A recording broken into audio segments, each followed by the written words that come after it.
افغانستان کے کپتان راشد خان ایشیا کی دوسری بہترین ٹیم کے لقب پر مذاق اڑانے جانے لگے۔ افغان ٹیم ایشیا کپ میں گروپ مرحلے سے باہر ہو گئی تھی اور اسے چیمپئن بھارت کے بعد فیورٹ سمجھا جا رہا تھا۔ افغان پلیئر نے پچھلے چند انٹرنیشنل ایونٹس میں اچھی کارکردگی دکھائی تھی۔ پاکستان اور بنگلہ دیش جیسی سائیڈز غیر یقینی نظر آنے لگی تھی۔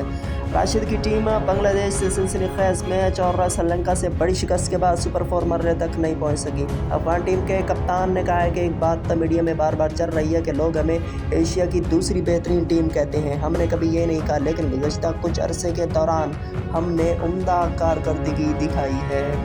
راشد خان نے کہا ہے کہ ایشیا کپ، ورلڈ کپ کا سیمی فائنل اور ون ڈے ورلڈ کپ ہر ایونٹ میں ہم نے بڑی ٹیموں کو ہرایا۔ چیمپئن ٹرافی بھی انگلینڈ کو مات دی، اس لیے ہمیں یہ ٹیگ ملا۔ مستقبل میں اگر ہم اچھی کارکردگی نہ دکھا سکیں تو یقیناً تیسرے، چوتھے یا پانچویں نمبر پر ہوں گے، لیکن ایشین نمبر کا ٹوٹل ٹیگ ہم نے خود نہیں دیا۔ انہوں نے کہا ہے کہ کبھی آپ اچھا کھیلتے ہیں تو کبھی برا کھیل کا حصہ ہے۔ سوچ ہمیشہ مثبت اور جذبہ ہونا چاہیے کہ بہتر کھیلیں۔ البتہ لوگ اس پر مذاق اڑاتے ہیں۔ مجھے لگتا ہے کہ آج کل جتنا آپ کسی کا مذاق اڑائیں، لوگ آپ کو اتنا پسند کرتے ہیں، لیکن یہ اچھا نہیں لگتا۔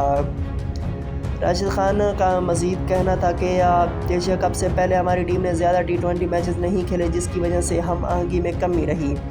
بالنگ اٹیک کنڈیشن کے مطابق پرفارم نہیں کر سکا اور بیٹنگ بھی مقابلے کے معیار پر پوری نہ اتری۔ اب اگلے سال کی T20 ورلڈ کپ کی تیاری پر مکمل فوکس کر رہے ہیں۔